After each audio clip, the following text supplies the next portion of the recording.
السلام عليكم ورحمة الله وبركاته.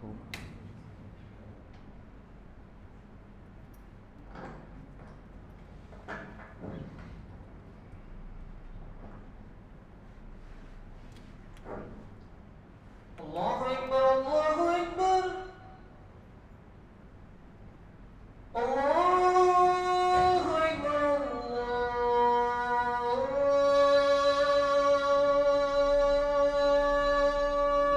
الله أكبر أشهد أن لا إله إلا الله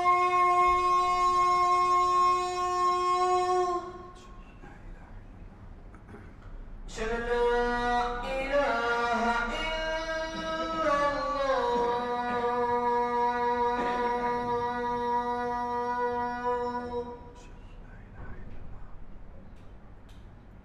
أشهد أن محمدا رسول الله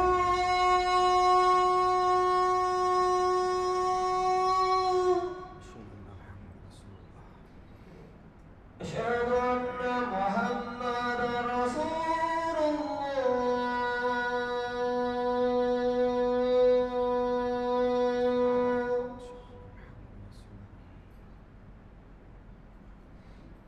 حي على الصلاة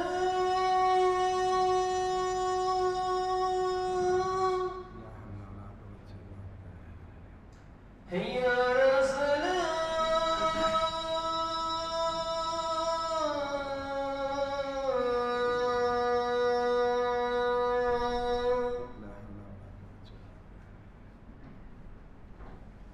حي على الفلاح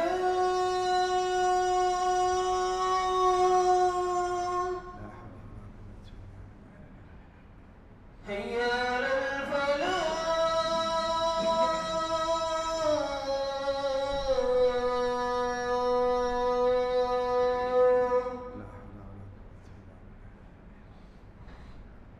الله أكبر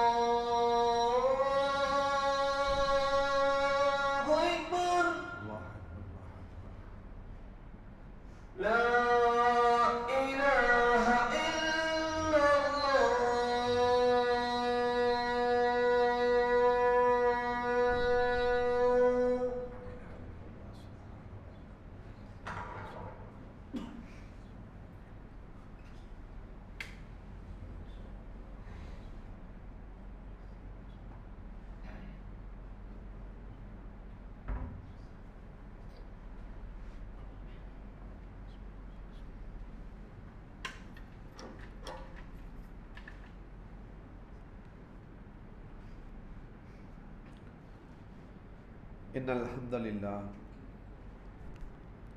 إن الحمد لله نحمده ونستعينه ونستغفره ونعوذ بالله من شرور أنفسنا ومن سيئات أعمالنا من يهده الله فلا مضل له ومن يضلل فلا هادي له ونشهد أن لا إله إلا الله وحده لا شريك له وأشهد أن محمدا عبده رسوله أما بعد أعوذ بالله من الشيطان الرجيم بسم الله الرحمن الرحيم يا أيها الناس اتقوا ربكم الذي خلقكم من نفس واحدة وخلق منها زوجها بث منهما رجالا كثيرا ونساء واتقوا الله الذي تساءلون به والأرحام إن الله كان عليكم رقيبا قل إن كنتم تحبون الله فاتبعوني يحببكم الله ويغفر لكم ذنوبكم والله غفور رحيم قال رسول الله صلى الله عليه وسلم لا يؤمن أحدكم حتى أكون أحب إليه من والده ولده والناس أجمعين رب اشرح لي صدري ويسر لي أمري وحلل عقدة من لساني يفقهوا قولي ربي زدني علما. புகழும் புகழ்ச்சியும் அகில உலகத்தின் இரட்சகனாகிய அல்லாஹ் ஒருவனுக்கே உரித்தாகட்டும். அவனுடைய சாந்தியும் சமாதானமும் வற்றா கருணையும் பேரன்பும் கண்மணி நாயகம் முகமது நபி ஸல்லல்லாஹு அலைஹி வஸல்லம் அவர்கள் மீதும் அவர்களை பின்பற்றி வாழ்ந்த சத்திய சஹாபாக்கள் மீதும், குறிப்பாக இறைவன் நம் மீது கடமையாக்கிய ஜுமா எனும் வணக்க வழிபாடை நிறைவேற்றுவதற்காக இங்கு வருகை தந்திருக்கூடிய உங்கள் மீதும் உங்களுடைய குடும்பத்தார் மீதும் ஏக இறைவனாகிய அல்லாஹ்வுடைய அன்பும் அரவணைப்பும் பாவ மன்னிப்புகளும் என்றென்றும் நின்று நிலவட்டுமாக என்ற பிரார்த்தனையோடு எனது உரையை ஆரம்பம் செய்கின்றேன். கண்ணியத்திற்குரிய எல்லாம் வல்ல அல்லாஹ்வின் நல்லடியார்களே, அன்பு பெரியவர்களே, சகோதர சகோதரிகளே, இன்றைய தினம் உங்கள் மத்தியிலே பேசுவதற்காக தேர்வு செய்யப்பட்ட தலைப்பு இறுதி தூதரின் இறுதி பேருரை என்ற ஒரு தலைப்பு தேர்வு செய்யப்பட்டிருக்கின்றது. எதற்காக இந்த தலைப்பு தேர்வு செய்யப்பட்டிருக்கு என்று கேட்டால், நமது ஜமாத்தின் சார்பாக ஒவ்வொரு ஆண்டும் ஒவ்வொரு செயல் திட்டத்தை கையில் எடுத்து இந்த சத்திய மார்க்கத்தை அனைத்து மக்களும் விளங்கிக் கொள்ள வேண்டும், தெரிந்து கொள்ள வேண்டும் என்ற முயற்சியில் ஒவ்வொரு செயல் திட்டத்தை நம்ம கையில் எடுப்போம். அதில் இந்த ஆண்டிற்கான செயல் திட்டம் அண்ணல் நபியே அழகிய முன்மாதிரி என்ற ஒரு செயல் திட்டத்தை நாம் கையில் எடுத்திருக்கின்றோம். அதில் இந்த மாதத்திலே மக்களிடத்திலே கொண்டு செல்லக்கூடிய செய்தியாக இறுதி தூதரின் இறுதி பெருரை என்ற ஒரு செய்தி மக்கள் மனத்திலே பரவலாக சொல்லப்பட்டு கொண்டிருக்கின்றது. இறுதி தூதரின் இறுதி பேருரை என்று சொன்னால் அது அனைவரையும் சிந்திக்கக்கூடிய, அனைவரும் மக்களிடத்திலே சிந்தித்து செயல்படக்கூடிய ஒரு செய்தியாக இருப்பதை நம்மால் உணர முடியும். அல்லாஹ்வுடைய தூதர் முகமது நபி ஸல்லல்லாஹு அலைஹி வஸல்லம் அவங்க தன்னுடைய இறுதி ஹஜ்ஜின் போது மக்களை எல்லாம் ஒன்று திரட்டி மக்களுக்கு சொல்ல வேண்டிய செய்தியை அழகான முறையில் ரத்ன சுருக்கமாக சொன்னார்கள். அதில் பல வகையான செய்திகள் இடம்பெற்றிருந்தது. வட்டியை குறித்து பேசினார்கள், பெண்ணினத்தை குறித்து அவர்களை பாதுகாக்க வேண்டிய அமானிதத்தை குறித்து பேசினார்கள், பிறருடைய மான மரியாதை குறித்து பேசினார்கள். குறிப்பாக சகோதரத்துவத்தை குறித்து அல்லாஹ்வுடைய தூதர் அவர்கள் அங்கு மக்களிடத்திலே சொன்னார்கள். எந்த அளவுக்கு சொன்னார்கள் என்று சொன்னால், அல்லாஹ்வுடைய தூதர் முகமது நபி ஸல்லல்லாஹு அலைஹி வஸல்லம் அவங்க சொல்லக்கூடிய செய்தியை மக்களிடத்திலே அழகான முறையில் தெளிவான முறையில் சொன்னார்கள். முதலாவது அல்லாஹ்வுடைய தூதர் சொன்னார்கள், மக்களே, உங்களுடைய அனைவருடைய இறைவன் ஒருவன் தான், வணக்கத்திற்கு தகுதியானவன் அல்லாஹ் ஒருவன் தான், அவன் தான் உங்களுடைய அனைவருடைய இறைவன் என்று இறைவனை முன்னிறுத்தினார்கள். பின்பு சொன்னார்கள், சகோதரத்தை நிலைநிறுத்துமாறு அல்லாஹ்வுடைய தூதர் அவர் சொன்னார்கள், உங்களுடைய அனைவருடைய தந்தையும் ஒருவர் தான். அப்ப நீங்க வணங்கி வழிபடுவதற்கு தகுதியானவன் அல்லாஹ் ஒருவன் தான் என்கின்ற ஏகத்துவத்தை சொல்லிவிட்டு இங்கு வந்திருக்கக்கூடிய அனைவரும் யார் என்று சொன்னால் ஒரு தாயினுடைய ஒரு தந்தையினுடைய பிள்ளைகள் என்பதை அல்லாஹ்வுடைய தூதர் முகமது நபி ஸல்லல்லாஹு அலைஹி வஸல்லம் சொன்னாங்க. சொல்லிட்டு சொன்னாங்க, இந்த அரபு தேசத்திலே சைத்தான் அல்லாஹ்வுக்கு இணை வைக்கக்கூடிய காரியத்தை வந்து நிராசை அடைஞ்சிட்டான். ஒரு காலம் இருந்தது, நீங்களாம் எப்படி இருந்தீங்க? வணக்கத்திற்கு தகுதியானவன் அல்லாஹ்வை தவிர வேறு யாரும் இல்லை என்கின்ற கொள்கையை விட்டுவிட்டு உங்களுடைய மன இச்சை பின்பற்றி மனம் போன போக்கில் இருந்தீர்கள். லாத்து ஒசா மனா போன்ற சிலைகளை வணங்கி கொண்டிருந்தீர்கள். ஒரு நாளைக்கு ஒரு சிலையின் விதமாக 365 நாட்களும் 365 சிலைகளை வைத்து வணங்கி கொண்டிருந்தீங்க. அப்ப அல்லாஹ்வுக்கு இணை வைக்கக்கூடிய காரியத்தை செய்திருந்த நீங்கள் அதன் மூலியமாக சைத்தான் வெற்றி பெற்றவனாக இருந்தான். ஆனால் இப்பொழுது சைத்தான் நிராசை அடைந்து விட்டான். நீ ஒரு காலமும் நீங்கள் அல்லாஹ்வுக்கு இணை வைக்கக்கூடிய காரியத்தை நீங்கள் செய்ய மாட்டீர்கள் என்று அல்லாஹ்வுடைய தூதர் அவர்கள் அந்த மக்களிடத்திலே ஒரு வாக்குறுதியை சொன்னார்கள். சொல்லிட்டு சொன்னார்கள், ஒரு காரியம் இருக்கின்றது, அதுல உங்களை சைத்தான் வென்று விடுவான். அது என்னவென்று சொன்னால், எனக்கு பிறகு நீங்கள் ஒருவரை ஒருவர் வெட்டி கொண்டு மாய்த்து கொண்டு அல்லாஹ்வுக்கு மாறு செய்து நாளை மறுமை நாள் நரகத்திலே சென்று விடுவேன் என்ற ஒரு அச்சமும் எனக்கு இருக்கின்றது என்று அல்லாஹ்வுடைய தூதர் சொல்லிட்டு சொன்னாங்க. நாளை மறுமை நாள் நீங்கள் அனைவரும் அல்லாஹ்வுடைய சன்னிதானத்தில் நிப்பாட்டப்படுவீங்க. நீங்க இந்த உலகத்தில் செய்ததுக்கான கூலி இறைவனால் வழங்கப்படும் என்று அல்லாஹ்வுடைய தூதர் முகமது நபி ஸல்லல்லாஹு அலைஹி வஸல்லம் அவங்க சொன்னாங்க. இப்ப சிந்திச்சு பாருங்க, உலகத்தில் வாழக்கூடிய எல்லா மனிதர்களும் சிந்தித்து சகோதரத்தை நிலைநாட்டுவதற்கு இன மொழி போன்ற வேறுபாட்டில் இருக்கக்கூடிய மக்களுக்கெல்லாம் அழகான முறையில் சொல்லக்கூடிய ஒரு உபதேசம் என்று சொன்னால், உங்களுடைய இறைவன் ஒருவன் தான், உங்களுடைய தந்தையும் ஒருவர் தான் என்று அல்லாஹ்வுடைய தூதர் முகமது நபி ஸல்லல்லாஹு அலைஹி வஸல்லம் சொல்றாங்க. ஏன் அப்படி சொன்னாங்க என்று சொன்னால், முன்பு வாழ்ந்த மக்கள் அல்லாஹ்வுடைய தூதர் அவர்கள் இந்த மார்க்கத்தை சொல்வதற்கு முன்பாக இருந்த மக்கள் அல்லாஹ்வுக்கு இணை வைத்த காரியத்தை செய்தார்கள், இப்ப செய்யவில்லை. ஆனால் அதே மக்கள் ஒரே காலம் இருந்தது. எப்படி இருந்தாங்க? குல பெருமையில் தகர்த்திருந்தார்கள்.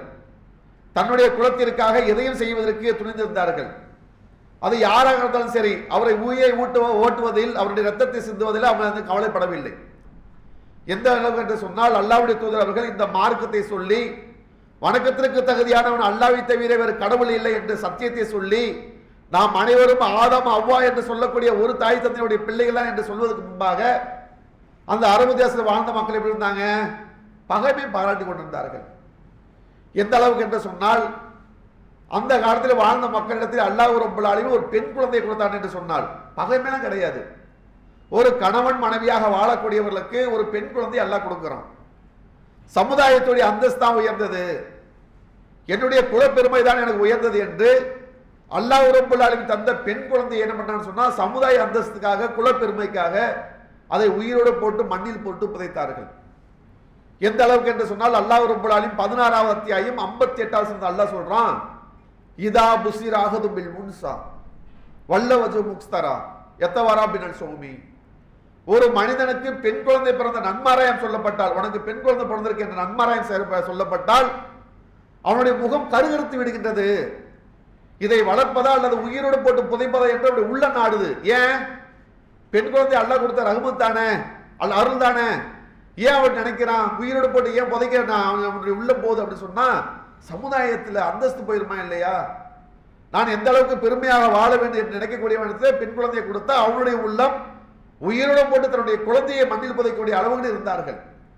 அப்ப இப்படிப்பட்ட மக்களிடத்திலே ஏகத்துவத்தை சொல்லி, நீங்கள் எல்லாம் ஒரு தாயினுடைய பிள்ளைகள் என்று அல்லாஹ்வுடைய தூதர் முகமது நபி ஸல்லல்லாஹு அலைஹி வஸல்லம் அவங்க சொன்னாங்க.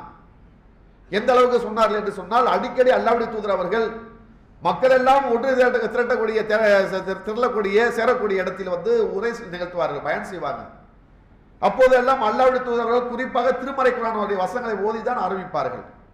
அல்ல குறிப்பாக அல்லாஹ்வுடைய தூதர் அவர்கள் மக்கள் எல்லாம் குழும்பக்கூடிய இடத்தில் ஓதக்கூடிய முக்கியமான வசனம் என்று சொன்னா 4வது அத்தியாயம் 1வது வசனம், அன்னிசா என்று சொல்லக்கூடிய அத்தியாயம்.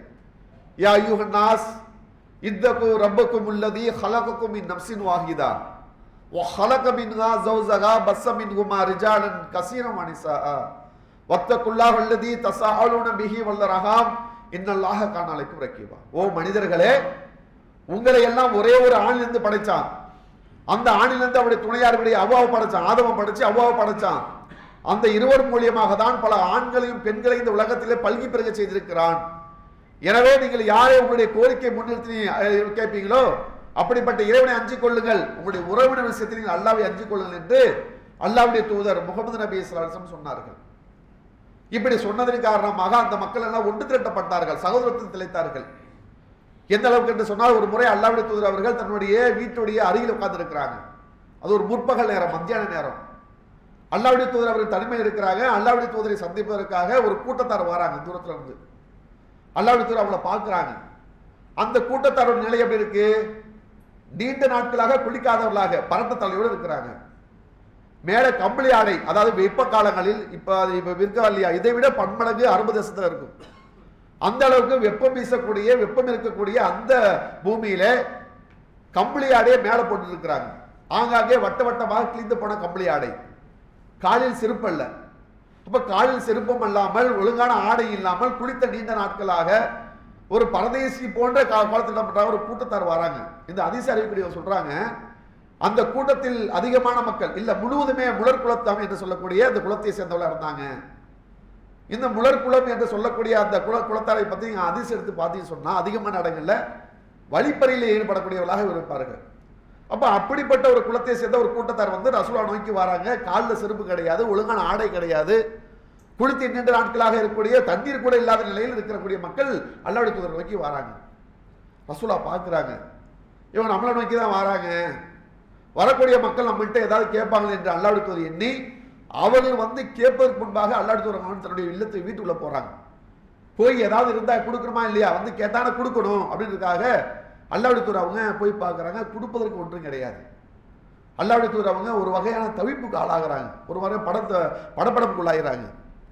உடனே அல்லாஹ்வுடைய தூதர் அவங்க வெளியே வராங்க. மக்கள் நெருங்கிட்டாங்க.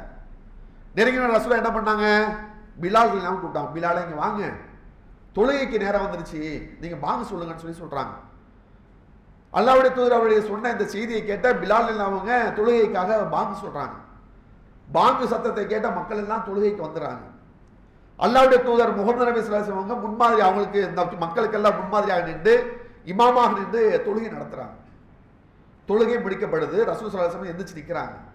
இப்ப சிந்திச்சு பாருங்க, அல்லாஹ்வுடைய தூதர் அவர்கள் பெரிய ஒரு நிகழ்த்தவில்லை, நீண்ட நேரம் பயான் செய்யவில்லை. அல்லாஹ்வுடைய தூதர் அவர்கள் தொழுது முடிச்ச பிறகு அந்த மக்களை நோக்கி திருமறை குர்ஆனுடைய 2 வசனங்களை வாசித்தார்கள். யா அய்யுஹன் நாஸ் இத்தகு ரப்பக்கும் அல்லதி ஹலகக்கும் மின் நஃப்ஸின் வாஹிதா வ ஹலக மின்ஹா ஸௌஜஹா பஸ்ஸ மின்ஹுமா ரிஜாலன் கஸீரன் வ நிஸா. ஓ மனிதர்களே, உங்களை எல்லாம் ஒரே ஒரு ஆண், அந்த ஆணிலிருந்து அவனுடைய துணை, அதன் மூலியமாக தான் பல பெண்களை ஆண்களை அல்லாஹ் படைச்சிருக்கிறான். உங்களுடைய உறவினர் விஷயத்தை நீங்கள் அல்லாஹ்வை அஞ்சிக் கொள்ளுங்க என்று அல்லாஹ்வுடைய தூதர் முகமது நபி ஸல்லல்லாஹு அலைஹி வஸல்லம் இந்த வசனத்தை ஓதிவிட்டு அடுத்தபடியாக 59வது அத்தியாயம் 18வது வசனம், யா அய்யுஹல்லதீன ஆமனு, ஈமான் கொண்டவர்களே, இத்தக்குள்ள அல்லாஹ்வை அஞ்சிக் கொள்ளுங்க, வா தன்னூர் நஃப்சுமா கத்தமத் லிகதின் வத்தக்குல்லா இன்னல்லாஹ கைரும் பிமா தஅமலூன். ஒரு ஆத்மா ஒரு காரியத்தை செய்தது என்று சொன்னால் அதற்கான கூலியை நாளை மறுமை நாள் இறைவனிடத்தில் பெற்றுக்கொள்ளும். எனவே இறைவனை அஞ்சிக் கொள்ளுங்கள் சொல்லக்கூடிய 2 வசனங்கள்.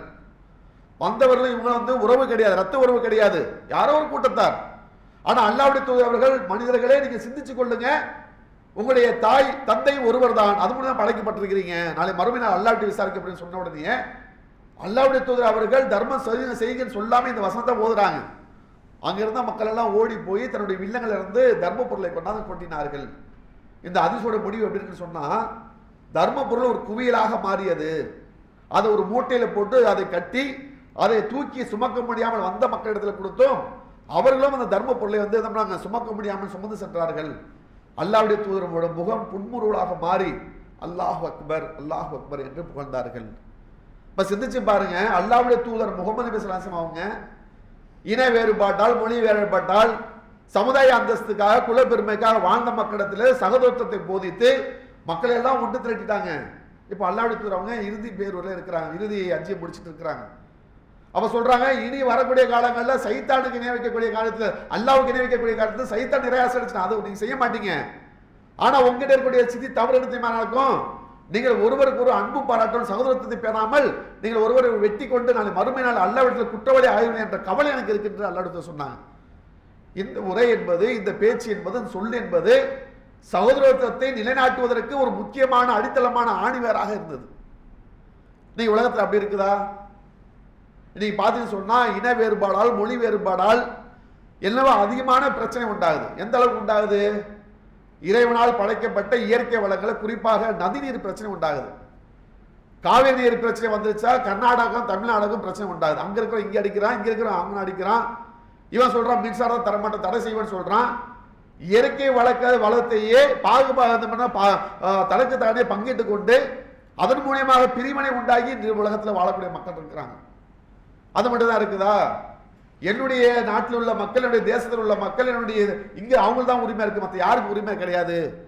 குறிப்பாக என்னுடைய மொழி பேசக்கூடிய மக்களுக்கு தான் இங்க இடம் இருக்குன்னு சொல்லி பால் தாக்கரே என்று சொல்லக்கூடிய மகாராஷ்டிரா மாநிலத்தில் அவர் என்ன பண்ணாரு? மக்களுக்கு எதிராகவே ஒரு இனப்புரட்சியை, மொழி புரட்சியை உண்டாக்கி அடித்து பல பேரை துன்புறுத்தினார்.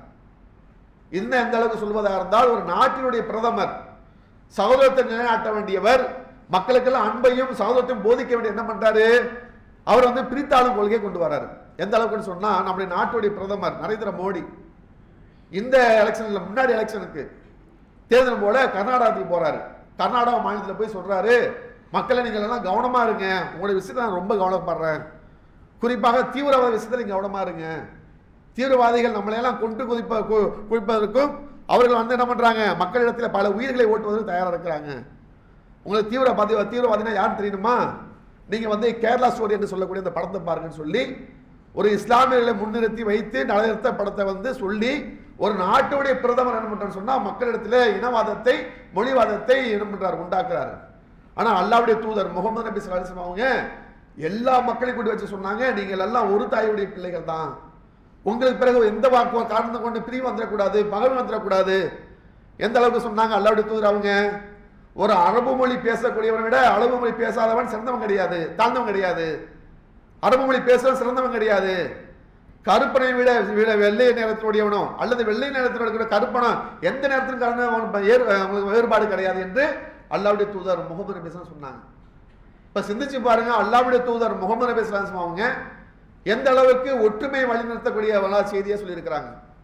எனவேதான் அல்லாஹ்வுடைய தூதர் முகமது நபி ஸல்லல்லாஹு அலைஹி வஸல்லம் சொன்ன இந்த செய்தியை கேட்ட பல முன்மாதிரி தலைவர்கள் என்ன பண்ணாங்க சொன்னா, அல்லாஹ்வுடைய தூதர் அவங்க புகழ்ந்தாங்க. எந்த அளவுக்கு சொன்னா, பெல்கம் எக்ஸ் என்று சொல்லக்கூடியவர்கள், நமக்கெல்லாம் தெரியும். எக்ஸ் கிளை என்று சொன்னால் அந்த மேல் நாடுகளில் வந்து ஒதுக்கப்பட்டவருக்கு தான் பேர் வைப்பாங்க. எக்ஸ்ன்னு சொன்னால் அது தாழ்த்தப்பட்டவர்கள், கிளை என்று சொன்னால் ஒன்றும் இல்லாத, அவங்களுக்கு ஏதோ ஒன்று இருக்குது, ஒரு அங்கீகாரம் இருக்குது, ஆனால் அவங்க வந்து சமுதாயத்தில் அங்கம் கிடையாது. இப்படியாக கருப்பின மக்களை வந்து சொல்லக்கூடியவர்களாக இருப்பாங்க. அப்போ பெல்கம் எக்ஸ் என்று சொல்லக்கூடிய ஒருவரும் நெல்சன் மண்டேலா வந்து என்ன பண்ணுறான்னு சொன்னால் கருப்பின மக்களுக்காக போராடுறாங்க. அவங்க என்ன பண்ணாங்க, போராடி கடைசி அவங்க சொன்னாங்க, இந்த நாட்டில் மட்டும் முகமது நபி அவர்கள் உலகத்தில் இன்னும் 10 ஆண்டுகள் 23 ஆண்டுகள் வாழ்ந்தாங்க, இன்னும் ஒரு 10 ஆண்டுகளை கூடுதலாக வாழ்ந்திருந்தால் இந்த இன வேறுபாடு இல்லாமல் நிற வேறுபாடு இல்லாமல் அழிக்கப்பட்டிருக்கோம், அவருடைய பணி என்பது சிறந்தது என்று சொன்னாங்க. சுவாமி விவேகானந்தர் என்ன சொன்னாரு, நான் வந்து முகமது அவர்களுடைய சகோதரர் முகமது மீது நல்ல நம்பிக்கை வச்சிருக்கிறேன், அவர் ஒழுக்கமான வாழ்க்கையும் இஸ்லாத்திய மக்களிடத்தில் கொண்டு சேர்த்தார், அவர் சகோதரத்தை போதித்தார், அவர் போதித்த செயல் என்பது வரவேற்கத்தக்கது. அதே மாதிரி அண்ணல் காந்தியடிகள் இந்த முகமது நபி அவர் கொண்டு வந்த சமூகத்தை நான் போதிக்கிறேன், மக்களிடத்தில் அதை நான் கொண்டு போய் சேர்ப்பதற்கு ஆசைப்படுறேன்னு சொன்னாங்க. அதே மாதிரி அன்னி பெசன்ட் அம்மையார், நான் முகமது நபி அவர்கள் மீது வைத்திருக்கக்கூடிய அபிமானத்தையும் எல்லா சோனும் வயதுங்க, அப்போ வந்து தேசத்தில் ஒற்றுமை உண்டாகும். இப்படி பல பேர் சொன்னாங்க. எந்த அளவுக்கு சொன்னாங்க என்று சொன்னால், மைக்கேல் ஹார்ட் என்று சொல்லக்கூடியவர் ஒரு கிறிஸ்தவ மதத்தை சேர்ந்தவர், அவர் ஒட்டுமொத்தத்தில் இருக்கக்கூடிய எல்லா மக்களையும் தேர்ந்தெடுத்து, முக்கியமான மனிதரை தேர்ந்தெடுத்து தன்னுடைய இறைவனாகிய இயேசுக்கு, அவர் கிறிஸ்தவராக இருக்கிறாரு, இயேசுக்கு 2வது இடத்தை கொடுத்துட்டு முகமது நபி ஸல்லல்லாஹு அலைஹி வஸல்லம் அவங்களுக்கு முதல் இடத்தை கொடுக்கிறார். கொடுத்துட்டு சொல்றாரு, நான் ஒரு கிறிஸ்தவன், ஆனால் இயேசுக்கு தான் முதலிடத்தை கொடுக்க வேண்டும். ஏன் முகமது அவர்களுக்கு முதலிடத்தை கொடுத்தார் என்று சொன்னால், இந்த முகமது நபி அவர்கள் இன்னும் கொஞ்ச நாட்கள் வாழ்ந்தார் என்று சொன்னால் இந்த தேசத்தில் சமுதாய ஒற்றுமை உண்டாயிருக்கும். அவர் அழகான முறையில் மக்களிடத்தில் என்ன பண்ணுவார், மனித நேயத்தை போதித்திருப்பார் என்று, அதற்காக தான் முதலிடத்தை கொடுத்தார் என்று மைக்கேல் ஹார்ட் சொல்லக்கூடிய செய்தியை பார்க்கிறோம். அப்ப அண்ணலம் பெருமானார் முகமது நபி ஸல்லல்லாஹு அலைஹி வஸல்லம் அவங்க தன்னுடைய இறுதி பேருரையில் பல வகையான செய்தி சொன்னாங்க. எல்லா செய்திகளை நீங்க எடுத்து பார்த்து சொன்னா, ஒவ்வொரு செய்தியும் ஒவ்வொரு மனிதனும் தன்னுடைய வாழ்நாளில் பின்பற்றக்கூடிய, ஒவ்வொரு தலைவர்களும் மக்களிடத்தில் போதிக்கக்கூடிய ரத்தின சுருக்கமான செய்திகளை அல்லாஹ்வுடைய தூதர் முகமது நபி ஸல்லல்லாஹு அலைஹி வஸல்லம் சொன்னாங்க. அப்ப அல்லாஹ்வுடைய தூதர் அவர்கள் இறுதி பேருரையில் ஆற்றிய அந்த உரை என்பது மக்களால் சிந்திக்கப்பட்டது, கவனத்தால் பார்க்கப்பட்டது. அப்ப அல்லாஹ்வுடைய தூதர் முகமது நபி ஸல்லல்லாஹு அலைஹி வஸல்லம் சொன்னாங்களே, அந்த பேருரை என்பது இறுதி பேருரை என்று சொல்லப்படுது. அது மக்களிடத்தில் கொண்டு போய் சேர்க்க வேண்டிய கடமை பொறுப்பு நமக்கு இருக்கு. இப்ப சிந்திச்சு பாருங்க, அல்லாஹ்வுடைய தூதர் முகமது நபி ஸல்லல்லாஹு அலைஹி வஸல்லம் அவங்க சகோதரத்தை குறித்து எந்த அளவுக்கு சொன்னாங்க என்று சொன்னால், அல்லாஹ்வுடைய தூதர் முகமது நபி ஸல்லல்லாஹு அலைஹி வஸல்லம் அவங்க சகோதரத்தை குறித்து போதித்தார்கள். எந்த அளவுக்கு போதித்தாங்கன்னு சொன்னா, ஒரு சகோதரர் நோய்வாய்ப்பட்டிருக்கிறார், ஒரு சகோதரர் போய் அவர் நலம் விசாரிக்கிறார். ஒருத்தர் நோய்வாய்ப்பட்டாரு, அவரை போய் ஒரு சகோதரர் நலம் விசாரிக்கிறார் என்று சொன்னால் எந்த அளவுக்கு நன்மையாம். நாளை மறுமை நாள் அவர்கள் குர்பத்தில் ஜன்னா, அதாவது சொர்க்கங்கள்ல பழங்கள் நிறைந்த சோலையில் அவர் இருப்பார். அல்லாஹ் சொல்றாங்க, குர்பத்தில் ஜன்னா என்றால் என்ன தெரியுமா? அப்ப சகாபாக்கள் சொல்றாங்க, அல்லாவும் அல்லாஹ்வுடைய தூதர் அடைவாங்க. ஒருவருக்கு நோய் நொடி வந்து விட்டால் அது நலம் விசாரிப்பதற்கு ஒரு சகோதரன் போய் அவர் நலம் விசாரித்தார் என்று சொன்னால், நிச்சயமாக நாளை மறுமை நாள் சொர்க்கத்தில் பழங்கள் நிறைந்த சோலை இருப்பாரே, அதுதான் அந்த சோலை என்று அல்லாஹ்வுடைய தூதர் அவங்க சொல்றாங்க. இப்ப சிந்திச்சு பாருங்க, நலம் விசாரிக்க சொன்னாங்க. இன்னும் எந்த அளவுக்கு சொன்னாங்க, அண்டை வீட்டுக்காரன் பசியோடு இருந்தால் தன்னுடைய வயிறு நிறைய உண்ணக்கூடியவன் உண்மையான முஸ்லீம் கிடையாது. அபுத்தரே, நீங்க சால்னாவை தயாரிக்கிறீங்களா, குழம்பு வைக்கிறீங்களா, கூடுதலாக தண்ணீர் சேருங்க, உங்களுக்கு மட்டும் வைக்காதீங்க, இன்னும் கூடுதலாக தண்ணீர் சேர்த்து உங்களுக்கும் அவருக்கும் தேவையான உணவை நீங்கள் சமைத்துக் கொள்ளுங்கள் என்று அல்லாஹ்வுடைய தூதர் முகமது நபி ஸல்லல்லாஹு அலைஹி வஸல்லம் சொன்னாங்க. இன்னும் எந்த அளவுக்கு சொன்னாங்க, யாருடைய கையினாலும் நாவினாலும் பிறர் பாதுகாப்பு பெறுவாரோ அவர்தான் உண்மையான முஸ்லீம் என்று அல்லாஹ்வுடைய தூதர் சொன்னாங்க. அது மட்டுமல்ல, அல்லாஹ்வுடைய தூதர் சொன்னாங்க, ஒரு முஸ்லீம் இன்னொரு முஸ்லீமுக்கு சகோதரன் ஆவான். நீங்க எந்த ஒரு காரணத்தை கொண்டு பகைமை பாராட்டக்கூடாது. இது அல்லாஹ்வை நேசிக்கிறான். எந்த ஒரு காரணத்தை கொண்டு பகைமை பாராட்டக்கூடாது. தவறு செஞ்சிட்டாரா, தப்பு எழுதிட்டாரா, அதுக்காக அவரை வெறுக்கக்கூடாது என்று மார்க்கம் நமக்கு சொல்லுது. எந்த அளவுக்கு என்று சொன்னால், அல்லாஹ்வுடைய தூதர் முகமது நபி ஸல்லல்லாஹு அலைஹி வஸல்லம் மனைவியா இருக்கக்கூடிய அன்னை ஆயிஷா அவங்க உம்மகாத்துல் மூமின், இறை நம்பிக்கையுடைய தாய், அவங்க மீது அவதூறு சொல்லப்பட்டது. அவதூறு சொன்னவர் யார்? சொன்னவர்கள் முனாஃபிக்கள், யூதர்கள் சொன்னார்கள். ஆனால் அவர்கள் சொல்லக்கூடிய செய்திக்கு ஒத்து ஊதக்கூடக்கூடிய நிலையில முஸ்தாக் என்று சொல்லக்கூடிய ஒரு இருந்தார். இந்த முஸ்தாக் யார்? மார்க்கத்தை ஏற்றுக்கொண்டு மக்காவில் இருந்து மதினாவுக்கு ஹிஜ்ரத் செய்து வந்தவர். அப்ப மார்க்கத்தை ஏற்றுக்கொண்டு மக்காவில் இருந்து மதினாவுக்கு வந்தவருக்கு மதினாவில் இருக்கக்கூடிய அபூபக்கர் சித்திக் அவங்க என்ன பண்ணான்னு சொன்னா, இந்த முஸ்தாக் என்று சொல்லக்கூடியவருக்கு ஆடை கொடுத்து, உணவு கொடுத்து, பராமரிப்பதற்கான எல்லா நேரத்தையும் கொடுத்து என்ன பண்ணாங்க, அவங்கள வச்சுக்கிட்டாங்க. ஆனால் அவதூறு சொல்லப்பட்டது. அவதூறு சொல்லும் போது என்ன பண்ணார் இந்த முஸ்தாக்? அந்த யூதர்கள் சொல்லக்கூடிய அந்த செய்திக்கு ஒத்தாக சொன்னார். கோவப்படக்கூடிய எல்லா முகாந்திரம் இருக்கு. தன்னுடைய மகள் மீது அவதூறு சொல்லக்கூடிய ஒரு முனாஃபிகள், அவங்க யூதர்கள், அவங்க எப்பவும் அப்படிதான் இருப்பாங்க.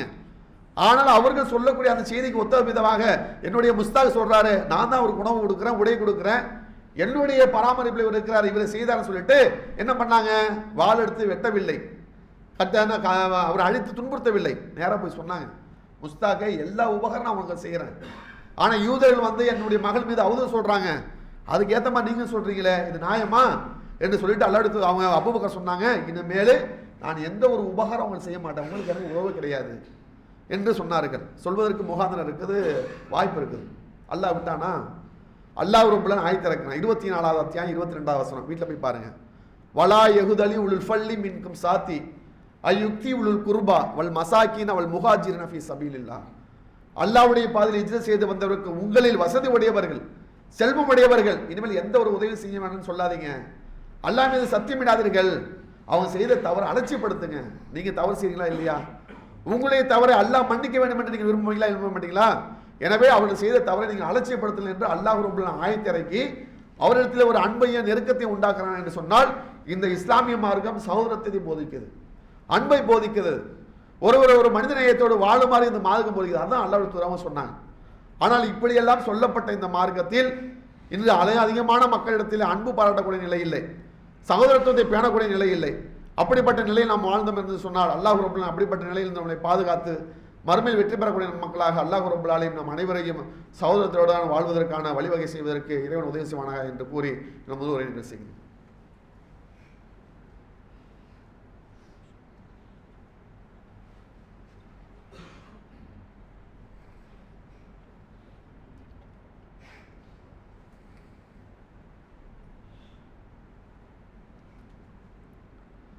கண்ணியத்திற்குரிய எல்லாம் அல்ல அல்லாஹ்வின் நல்லடியார்களே, அன்பும் அரவணைப்பும் சகோதரத்துவமும் ஒவ்வொரு இஸ்லாமியர்களும் பேண வேண்டிய ஒரு அடிப்படையான காரியமாக இருப்பதனால் அல்லாஹ்வுடைய தூதர் முகமது நபி ஸல்லல்லாஹு அலைஹி வஸல்லம் அவர்கள் தன்னுடைய இறுதி பேருகையில் வசியத்து செய்தார்கள். ஆனால் இன்று சகோதரத்துவம் எந்த அளவுக்கு இருக்கின்றது என்பதை சிந்தித்து பார்த்தால், இஸ்லாமிய மார்க்கத்தை பின்பற்றக்கூடிய நம்மளுடைய சகோதரத்திடத்திலே அதிகமாக வெறுப்பு பாராட்டக்கூடியவர்களாக, பகைமையை பாராட்டக்கூடியவர்களாக இருக்கிறோம். அல்லாஹ்வுடைய சொன்னாங்க, ஒருவர் தன்னுடைய கையில் ஒரு கூர்மையான ஈட்டியோ அல்லது அம்போ அவர் பள்ளிவாசல் வழியாகவோ அல்லது கடை வீதி வழியாக எடுத்து செல்கிறார். ஒருவர் இருக்கிறாரு, அவருடைய கையில் ஒரு அம்போ அல்லது கூர்மையான ஈட்டி இருக்குது, அது பள்ளிவாசல் வழியாகவோ அல்லது கடை வீதி வழியாக எடுத்து செல்கிறார் என்று சொன்னால் அதனுடைய கூர்மையை தன்னுடைய உள்ளங்கை வைத்து மூடிக்கொள்ளட்டும். ஏனென்று சொன்னால் நீங்கள் அறியாத விதத்தில் உங்களுடைய சகோதர உடலில் பட்டு அதை காயத்தை ஏற்படுத்த வேண்டாம், கவனமாக இருங்க என்று சொன்னான். ஆனால் இன்று சகோதரத்துவம் எப்படி இருக்குது? சின்ன வயசுல அண்ணன் தம்பி இருப்பாங்க, ரொம்ப அன்பான முறையில் ஒற்றுமையாக இருப்பாங்க. எந்த அளவுக்கு இருப்பாங்கன்னு சொன்னால், அண்ணனை யாராவது அடிச்சிருவாங்க, அண்ணனால் அடிக்க முடியாது, அப்படியே கவலையோட சோகத்தோட அண்ணன் வீட்டுக்கு வருவான். வீட்டில் எல்லாரும் விசாரிப்பாங்க, என்னடா ஆச்சு, ஏன் ஒரு மாதிரி இருக்கிற அப்படின்னு சொல்லி கேட்டால், இந்த மாதிரி சம்பவம். உடனே தம்பி என்ன பண்ணுவாங்க, வாடா யார் என்கிட்ட காட்டு அப்படின்னு சொல்லி போய் அவனால் அடிக்க முடியாது, அண்ணனாலே அடிக்க முடியல, ஆனால் இவனால் அடிக்க முடியாது. என்ன பண்ணுவார் சொன்னால், இனிமேல் எங்கள் அண்ணன் மேலே யாராவது கை வச்சுன்னா அவ்வளோதான், அப்புறம் பார்த்துக்கோங்க அப்படின்னு சொல்லிட்டு மிரட்டிட்டு வருவோம். அதே நேரத்தில் தம்பி யாராவது அடித்தான்னு சொன்னால் அண்ணன் என்ன பண்ணுவான், யார் அடித்தது, இப்போ அடித்து பாருங்க பார்ப்போம் அப்படின்னு சொல்லுவோம். அப்போ அண்ணன் தம்பி உறவு என்பது சிறு வயசில் அழகான முறையில் அன்பாக இருக்கும். ஒரு குறிப்பிட்ட வயசுக்கு வந்துடுவாங்க, ஒரு பருவ வயதை அடைந்து ரெண்டு பேரும் ஒரு சமூகத்தில் வந்து நல்லா நடைபெறக்கூடிய நேரத்தில் தகப்பனார் சம்பாதித்த ஒரு கால்காணி இடம், ஒரு இடத்தை விட்டுட்டு மூத்தாயிருவார். ஆனால் இந்த இடத்தை பங்கு போடுவதில் அண்ணன் தம்பிக்குள்ள பகமை உண்டாது. எந்த அளவுக்கு உண்டாதுன்னு சொன்னால், ஒருவரை ஒருவர் வெட்டி மாய்த்து கொள்ளக்கூடிய அளவுக்கு இஸ்லாமிய சகோதரத்தில் இருக்குது. இப்போ சிந்திச்சு பாருங்க, அன்பு பாராட்டுவது, நட்பு கொள்வது இஸ்லாமிய மார்க்கம் எந்த அளவுக்கு வலியுறுத்தி இருக்குதா? டூ வீலருடைய சாவி அண்ணன் வண்டி தான், தெரியாம தம்பி எடுத்து ஓடணும் ஆசைப்பட்டு எடுத்துட்டு போயிட்டான், சும்மா இருக்கிறான் அண்ணன், அண்ணனுடைய சட்டை தான், தம்பியோடைய சட்டை தான், அண்ணன் என்ன பண்ணிட்டான், நல்லா இருக்குன்னு சொல்லி போட்டு பார்த்துட்டு வெளியே போயிட்டு வந்துட்டான் ஒரு அன்னைக்கு. இன்னைக்கு பார்த்து சொன்னால் சகோதரத்துவம் என்பது நம்மளிடத்தில் இல்லாமல் போனால் என்று சொன்னால், இந்த சகோதரத்தை குறித்து நம்ம எந்த அளவுக்கு மக்களிடத்தில் பிரச்சாரம் செய்ய முடியும்? நீங்கள் சமீபத்தில் ஒரு பேட்டி போயிட்டு இருக்குது, காணொளி. ஜெய் என்று சொல்லக்கூடிய ஒரு நடிகர், அவர் சொல்கிறாரு, நான் வந்து சபரிமலைக்கு மாலை போட்டு பார்த்தேன், ஒரு வருஷம் அங்கே சர்ச்சில் போய் இருந்து பாசிட்டிவாக இருந்து பார்த்தேன், ஆனால் அடுத்தபடியாக எது உண்மை என்று சேர்வதற்காக மசூதிக்கு வந்தேன், அங்கே வந்ததுக்கப்புறம் தான் இஸ்லாம் என்பது உண்மை மார்க்கம் என்று விளங்கிச்சு என்று சொன்னால், மற்ற இடத்துல வந்து அந்த ஈக்குவாலிட்டி கிடையாது, ஒருத்தர் வந்து பகைமை இருக்குது, கருவுக்குள்ளே அந்த கருவறைக்குள்ளே இவங்க போகக்கூடாதுன்னு சொல்கிறாங்க. இவர் தான் வந்து அபிஷேகம் பண்ணணும் கூடாதுன்னு சொல்கிறாங்க. ஆனால் இஸ்லாமிய மார்க்கத்தில் பள்ளிவாசலில் அந்த இது கிடையாது, எல்லாரும் ஒற்றுமையாக இருக்கிறாங்க, ஒன்றா இருக்கிறாங்க என்று அவர் சொன்னார். உண்மைதான். ஆனால் இந்த ஒற்றுமை என்பது பள்ளிவாசலில் சஃபுல் நிற்கிறது கிடையாதுங்க. நாமும் நம்மளுடைய சகோதரனோடு நம்முடைய உறவுகளோடு இருக்கக்கூடிய அந்த நிலை தான். எனக்கு அல்லாஹ் ரப்புல் ஆலமீன் சகோதரத்துவத்தோடு அன்போடு வாழக்கூடிய நன்மக்களாக, மறுமையில் வெற்றி பெறக்கூடிய நன்மக்களாக நாம் அனைவரையும் ஆக்கிட வேண்டும் என்ற பிரார்த்தனையோடு அந்த உரையை செய்கிறேன். இறுதி சொல்லாக எல்லா புகழும் அல்லாஹ் ஒருவனுக்கு. அஸ்ஸலாமு அலைக்கும் வரஹ்மத்துல்லாஹி வபரகாத்துஹு.